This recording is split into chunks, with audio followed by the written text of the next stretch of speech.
کائنات کی وسعت کو سامنے رکھو گے تو یہ سورج بھی ایک ذرہ سے زیادہ نہیں. یہ حیائی کے کاموں کے قریب بھی مت پھٹکنا، چاہے وہ اعلانیہ ہو اور چاہے خفیہ. ان سے کچھ ہمارے صوفیاء نے بحث کی ہے، علیحدہ علیحدہ خامخواہ کر دیا گیا. زیادہ فتنہ اسی وجہ سے معاہدہ ہوا ہے. اہل حدیث تو اس حدیث کا نام سننا بھی پسند نہ کرتا، اس لیے کہ یہ گولی کی طرح لگتی ہے انہیں.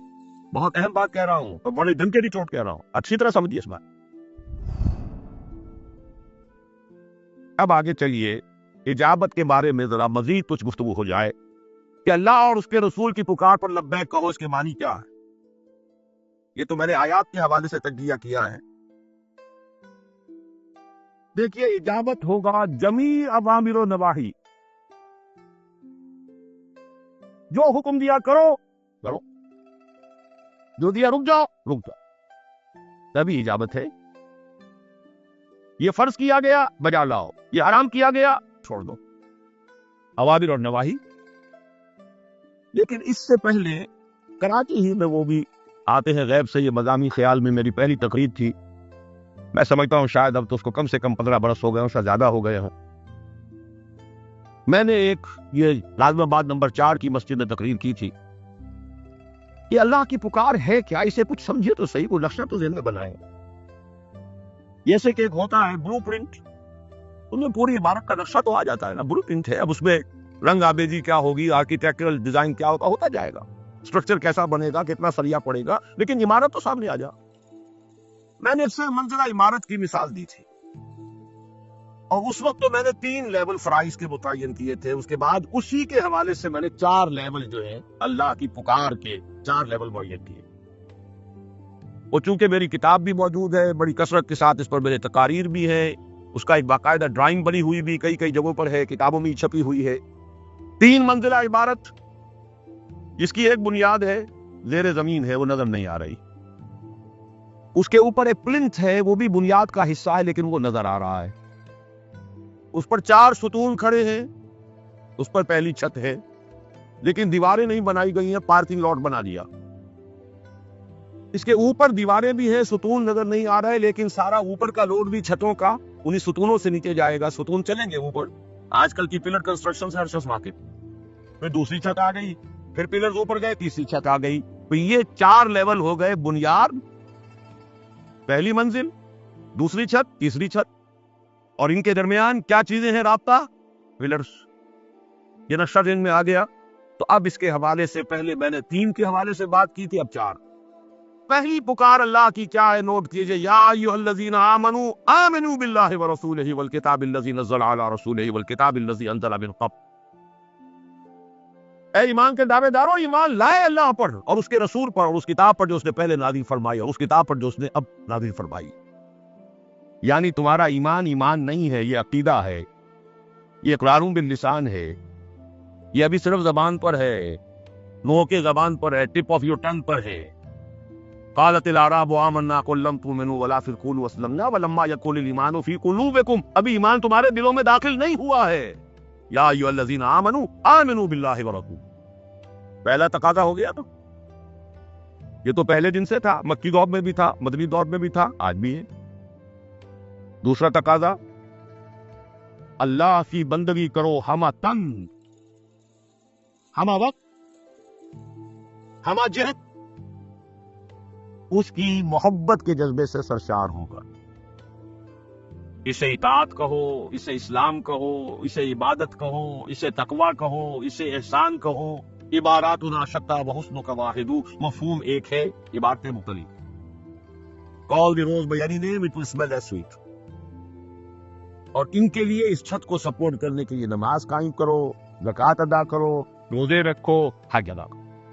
4 ستون، ستونوں پر چھت، اسلام، عبادت، اطاعت، تقوی، احسان. تیسرا لیول، اب اسی کی دعوت دو. ادعو الی سبیل ربک، تبلیغ کرو، بلغوا عنی ولو آیۃ، نیکی کا حکم دو، وامروا بالمعروف، بدی سے روکو، ونہوا عن المنکر. ہے کہ نہیں؟ شہادت حق، لوگوں کے اوپر حق کی حجت قائم کرو. اس کے لیے بھی پلرز وہی چاہیے. وَاسْتَعِینُوا بِالصَّبْرِ وَالصَّلَاةِ. یہ شہادت کے لیے بھی مدد تو نماز سے ہی ملے گی، پلرز تو وہی جائیں گے اوپر کر. فاؤنڈیشن ایمان ہی کی رہے گی، پلرز وہی چلیں گے ٹاپ تک، لیکن 3 لیول علیحدہ ہو گئے۔ اور آخری لیول، دین کو قائم کرو، دین کو غالب کرو، اللہ کے کلمے کو سربلند کرو، دین کے پورے نظام کو برپا کرو، اللہ کی حکومت قائم کرو، نظام خلافت برپا کرو، یہ ٹاپ موسٹ ہے۔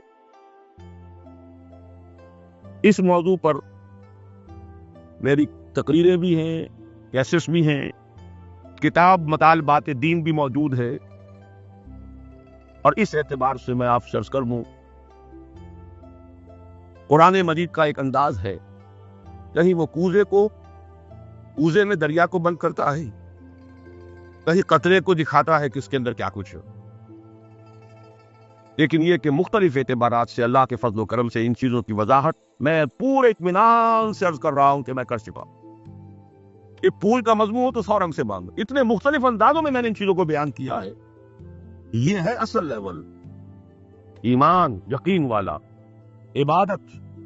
مطالبات دین نامی کتاب میں نے 3 چیزوں پر بحث کی۔ عبادت کسے کہتے ہیں؟ شہادت علی الناس کا مطلب کیا ہے؟ اقامت دین کی منزل کیا ہے؟ یہ ہے اللہ کی پکار، دین قائم کرو، کونوا قوامین بالقسط شہداء للہ، اللہ کے گواہ بن کر کھڑے ہو جاؤ، گواہی دو۔ اعبدوا ربکم، اپنے رب کی بندگی کرو۔ آمنو، ایمان لاؤ۔ 4 لیولز ہیں، لیکن آج میں اصل میں اس کو میں نے عرض کیا، بار بار چیزیں یہ سامنے آ چکی ہیں۔ آج میں اس کے ضمن میں کچھ اور بحثیں کر رہا ہوں کہ جو شاید اس طرح میں نے پہلے کبھی نہیں کی۔ یہ میرا آج کا خاص تحفہ ہے۔ پہلی بات تو یہ ہے کہ قرآن مجید کی ایک عجیب شان ہے، جیسا کہ میں ابھی عرض کر رہا تھا، کہیں سمندر کو کوزے میں بند کرتا ہے اور کہیں قطرے میں سمندر دکھاتا۔ شاعر تو اب بہرحال فوت ہو گئے ہیں، اللہ تعالیٰ ان کی مغفرت فرمائے، ان کے بارے میں عام طور پر لوگوں کے خیالات اچھے نہیں ہیں۔ کوثر نیازی صاحب کا شعر مجھے یاد آ گیا، لیکن اذکروا موتاکم بالخیر، شعر بہت عمدہ تھا ان کا۔ مہر درخشاں ذرہ فانی، ذرہ فانی مہر درخشاں۔ کائنات کی وسعت کو سامنے رکھو گے تو یہ سورج بھی ایک ذرے سے زیادہ نہیں، اور ایک ذرے کو دیکھو گے تو وہ سورج سے کم نہیں ہے۔ لہو خورشید کا ٹپکے، اگر ذرے کا دل چیریں، ذرے کے دل چیر کر تو ایٹمک انرجی نکالی جا رہی ہے نا۔ ہر ذرے میں ایک خورشید موجود ہے، ایک اس کا نیوکلیس ہے، اس کے گرد اس کے سارے ستارے چل رہے ہیں، الیکٹرونز ہیں، چکر لگا رہے ہیں۔ تو مہر درخشاں ذرہ فانی، پورے کائنات کی وسعت کے پیش نظر سورج کی حیثیت ایک ذرے سے زیادہ نہیں، اور اگر ذرے کو دیکھو ذرہ فانی مہر درخشاں۔ اسی طرح میں آپ سے عرض کر رہا ہوں، قرآن مجید کا اپنا اسلوب یہ ہے، کتاب احکمت آیاتہ ثم فصلت من لدن حکیم خبیر۔ یہ ایک ایسی کتاب ہے، اس کی آیات پہلے بہت گاڑھی کی گئی، پختہ کی گئی، مضبوط کی گئی، پھر ان کی تفصیل کی گئی۔ اور یہ خاص طور پر سورۃ العصر کے بارے میں عرض کیا کرتا ہوں، آپ کو یاد ہوگا کہ پورے قرآن مجید کا لب لباب ہے، جیسے آم کی گٹھلی میں آم کا پورا درخت ہوتا ہے، ایسے ہی سورۃ العصر میں پورا قرآن۔ اس لیے کہا ہے امام شافعی نے، لو لم ينزل من القرآن سواها لكفت الناس لو تدبر الناس هذه السورة لوسعتهم۔ چنانچہ میں نے اس مرتبہ ایک تقریب کی ہے کراچی میں، میں تقریباً 1.25 مہینہ کراچی نہیں نیو یارک میں گزار کر آیا ہوں، رمضان وہیں میں نے بسر کیا۔ پورے مہینے میں صرف 2 تقریریں میں نے اردو میں کی ہیں، باقی سب انگریزی کی تان توڑی ہے وہاں۔ لیکن یہ ہے کہ اس میں سے ایک تقریر میں سمجھتا ہوں کہ اللہ تعالیٰ کی طرف سے خصوصی کچھ انشراح کی کیفیت تھی مجھ پر اس وقت۔ میں نے ایک لفظ عبادت میں یہ ساری 4 منزلہ عمارت دکھا دی، ایک لفظ عبادت۔ یہ تقریر اردو میں ہے، 2 کیسٹوں کی شکل میں ہے، میں نے ایک لا کر ابھی دیا تھا یہاں، شاید اس کی کچھ کاپیز آ کر تیار ہو جائیں، اردو کی تقریر ہے۔ تو ایک بات تو یہ کہ کہیں اجمال ہے، کہیں تفصیل ہے، اوامر اور نواہی میں سے۔ دوسری چیز یہ ہے کہ ان اوامر اور نواہی کے 2 پہلو ہیں، ظاہری اور باطنی۔ چنانچہ بڑی پیاری مثال سامنے آئی ہے، سورہ انعام میں فرمایا وَلَا تَقْرَبُوا الْفَوَاحِشَ مَا ظَهَرَ مِنْهَا وَمَا بَطَنَ، بے حیائی کے کاموں کے قریب بھی مت پھٹکنا، چاہے وہ اعلانیہ ہو اور چاہے خفیہ۔ کیوں بخلوت بھی رون کار دیگر بھی قرآن نہیں ہونا چاہیے۔ ما ظہر منہا وما بطن. یہ سورہ اعراف کی انعام کی آیت 151. اور سورتوں کے درمیان جو جوڑوں کی نسبت میں بیان کیا کرتا ہوں اس کی ایک مثال یہ بھی نوٹ کر لیجئے. سورہ اعراف کی آیت نمبر 33 ہے قل انما حرم ربی الفواحش ما ظہر منہا وما بطن. اے نبی ان سے کہہ دیجئے میرے رب نے تمام فواحش کو حرام قرار دیا ہے، چاہے اعلانیہ ہو، کھلم کھلا ہو، چاہے خفیہ ہو، ہر اعتبار سے فحش بات حرام. یہ دونوں پہلو بھی سامنے رہنے چاہیے، اس لیے کہ آپ کو معلوم ہے کہ ہمارے ہاں جس کو ایک خصوصی علم کہہ دیا گیا ہے، حالانکہ وہ شریعت ہی کا ایک حصہ ہے، تصوف جس کو نام دے دیا گیا، روحانیت، وہ دین کا ہی باطنی پہلو. اگر صرف خارجی احکام کے اوپر ہی عمل ہوتا رہے، نماز پورا انسان پڑھ رہا ہے، ہر اعتبار سے، فطری اعتبار سے وضو درست ہے، پانی صحیح لیا ہے، رکوع اور سجود صحیح ہے، اور تعدیل ارکان ہے، لیکن خشوع اور خضوع نہیں ہے، تو روح سے خالی ہے، بس تو ادا ہو گیا.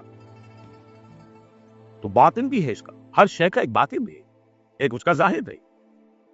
ظاہر سے ہماری علم فقہ بحث کرتی ہے، باطن سے کچھ ہمارے صوفیاء نے بحث کی ہے، علیحدہ علیحدہ خام خواہ کر دیا گیا.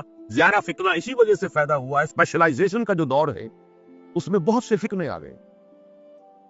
ایک کانوں کا ڈاکٹر ہے تو واقعہ ہے کہ آنکھ کا کچھ یاد نہیں رہتا، اس کچھ پتہ نہیں ہوتا، اور ایک آنکھ ہی میں غلطہ دیتا ہے تو کان کا اسے کچھ ہوش نہیں ہو. اسی طریقے سے وہ ظاہر بین ہو گئے، اور وہ جو ہے وہ صرف باطن پر رہے، اور ایک دوسرے سے آگے لڑتے بھڑتے بھی رہے، اس سے سارے فسادات بھی پیدا ہوئے. ورنہ یہ تو ایک ہی شے ہے، ظاہر اور باطن. اہم تر شے جس پر آج توجہ دلانی مقصود ہے وہ یہ ہے کہ اس اوامر اور نواہی میں ایک عظیم حکمت مربوط. وہ حکمت کیا ہے؟ اصل بمقابلہ فرع.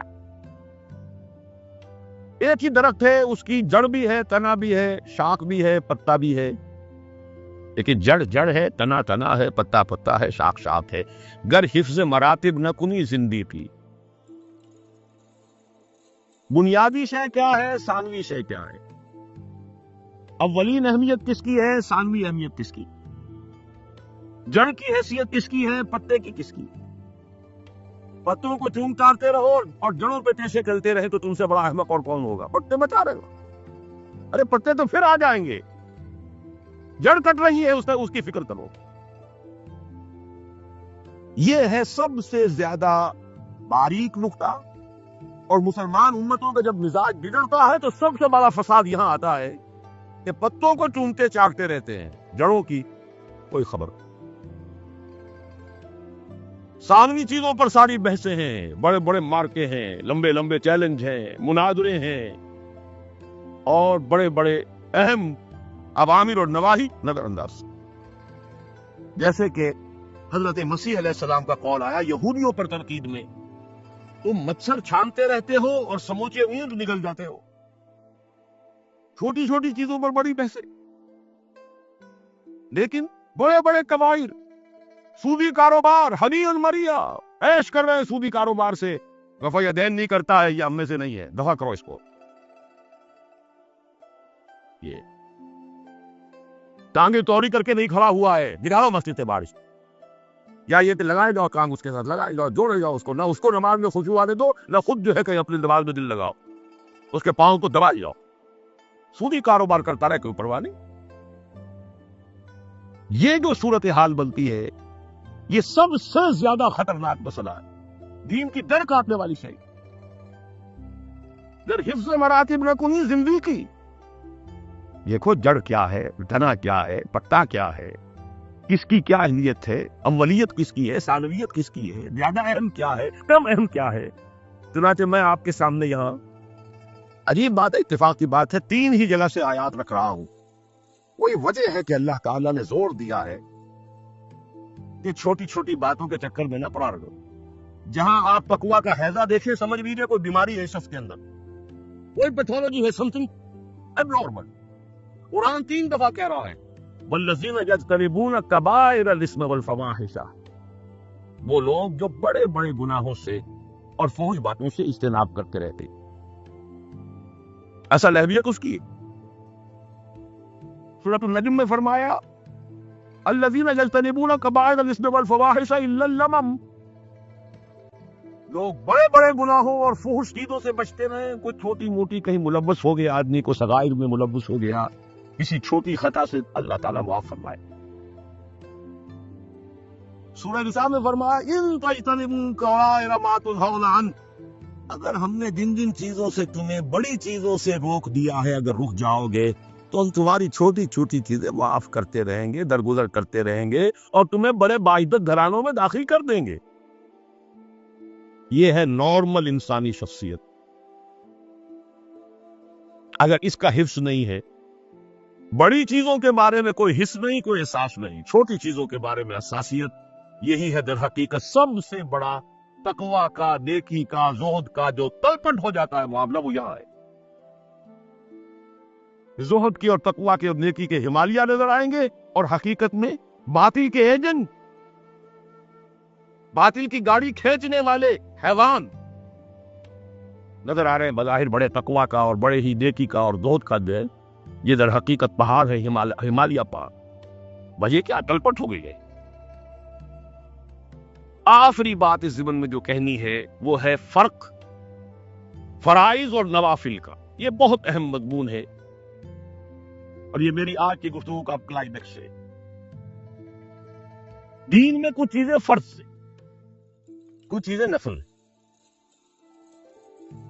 لیکن آج ایک بہت نئی بات آپ سے کہہ رہا ہوں، دنیا میں بھی کچھ چیزیں فرض ہیں، کچھ نفل ہیں۔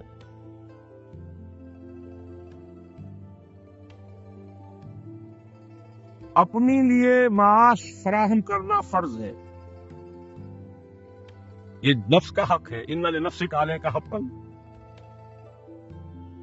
اپنی اولاد کے لیے رزق کا بندوبست کرنا آپ پر فرض ہے، القاسب و حبیب اللہ۔ لیکن کتنا فرض ہے؟ گلچھرے کرانا فرض ہے، عیاشیاں کروانا فرض ہے، فرائض ہیں، لیکن اس میں بھی نوافل آ جائیں گے۔ حلال سے ہو رہا ہو، گلچھرے بھی ہو رہے ہیں، وہ میں بعد میں عرض کروں گا، کوئی حرج نہیں، اس لیے کہ رہبانیت اسلام میں نہیں ہے۔ قل من حرم زینت اللہ التی اخرج لعبادہ والطیبات من الرزق، اے نبی ان سے پوچھئے کس نے حرام کی ہیں اچھی چیزیں کھانے پینے کی اور زینت کی اچھی چیزیں؟ اللہ تعالیٰ نے جو حلال کی ہے لوگوں کے لیے نکالی ہیں، اچھا کھا سکتے ہو، لیکن کب، کن حالات میں، وہ میں ڈسکس کرنا چاہ رہا ہوں۔ دین میں بھی کچھ فرائض ہے، کچھ نوافل ہیں۔ اگر فرائض کی طرف توجہ نہ ہو اور نوافل کے اوپر زور لگا دیا گیا تو بیڑا غرق۔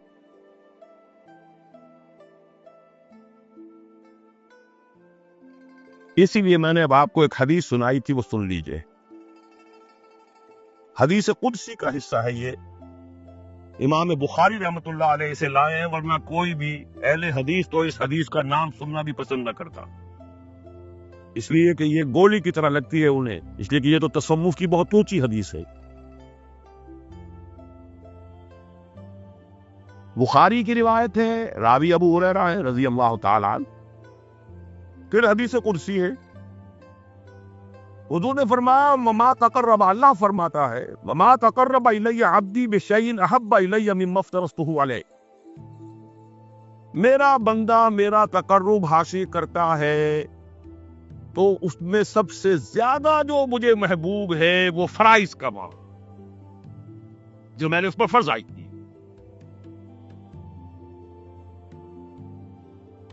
وما تقرب الی عبدی، نہیں تقرب حاصل کرتا میری طرف میرا بندہ، بشیء احب الی، کسی شے سے جو مجھے زیادہ محبوب ہو، مما افترضته علیہ، اس سے کہ جو میں نے اس پر فرض کی۔ یہ تو ایک انتہا ہو گئی، دوسری انتہا سنیے، ولا یزال عبدی یتقرب الی بالنوافل،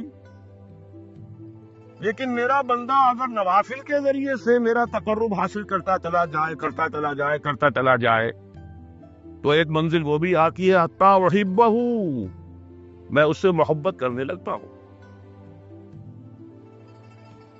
فاذا احببتہ، پھر جب میں اس سے محبت کرنے لگتا ہوں، کنت سمعہ الذی یسمع بہ، میں اس کے کان بن جاتا ہوں جن سے وہ سنتا ہے۔ ہو گیا کہ نہیں کفر؟ اللہ کان بنتا ہے بندوں کا۔ وَبَصَرُهُ الَّذِي يَبْصُرُ بِهِ، میں اس کی آنکھ بن جاتا ہوں جس سے وہ دیکھتا ہے.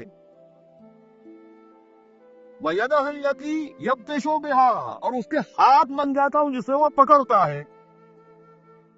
وَرِجْلَهُ الَّذِي يَمْشِي بِهَا، اس کے پاؤں بن جاتا ہوں جن سے وہ چلتا ہے. اگر بخاری کی روایت نہ ہوتی تو کفر کے کتنے فتوے لگ گئے ہوتے اب تک. اللہ بندے کا پاؤں بن جا، معاذ اللہ ثم معاذ اللہ ثم معاذ اللہ. حدیث ہے، بخاری کی ہے، ابو ہریرہ کی روایت ہے. وَلَئِن سَأَلَنِي لَأُعْطِيَنَّهُ، پھر اگر وہ مجھ سے کچھ سوال کرے گا میں لازماً دوں گا. وَلَئِنْ اسْتَعَاذَنِي لَأُعِيذَنَّهُ، اور اگر مجھ سے پناہ طلب کرے گا میں لازماً پناہ دوں. رواہ البخاری عن ابی ہریرہ رضی اللہ تعالی عنہ. یہ حدیث اس اعتبار سے بہت اہم ہے کہ اس کے غلط فہم کی وجہ سے ہمارے تصوف کے حلقوں اور ہمارے جو رہبانیت کی طرف مزاج رکھنے والے لوگ اور انفرادی نیکی کی طرف توجہ کرنے والے لوگوں کا سارا تصور تلپٹ ہو گیا اس حدیث کے غلط فہم کی وجہ سے. حدیث اپنی جگہ ہے، میں صحیح مانتا ہوں ہے. اس ضمن میں سمجھ لیجئے کہ فرائض حقوق اللہ میں بھی ہے. نماز 5 فرض ہے، تہجد فرض نہیں ہے، اشراق فرض نہیں ہے، اوابین فرض نہیں ہے. روزے رمضان کے فرض ہیں، حقوق اللہ میں ہیں. باقی 3 روزے ہر مہینے رکھیے، 2 روزے ہر ہفتے رکھیے، جتنے مرضی رکھیے. زکوٰۃ فرض ہے، وہ دینی ہے. اس کے بعد اور انفاق جتنا چاہے کرے، جتنا بھی گڑ ڈالیں گے میٹھا ہوگا، آپ کے لیے ہوگا. حج ہے، 1 مرتبہ فرض ہے، آپ کریں 10 مرتبہ کریں، کوئی حرج نہیں. اسی طریقے سے نفس کے ضمن میں بھی کچھ چیزیں فرض ہیں. جان کی حفاظت فرض ہے. اس کے لیے معاش کی تحصیل فرض ہے، لیکن معاش اتنی کہ جس سے کہ جان آپ کی برقرار رہے. جیسے کہ فرمایا 2 وقت کی روٹی، 2 جوڑے کپڑے کے، اور سر کے اوپر ایک چھت، اور اپنے نفس کی خواہش کے لیے 1 بیوی اللہ نے جس کو دے دی، اس کا حق پورا ہو گیا دینا. یہ تو فرض ہو گئے. اس سے زائد نفل ہے.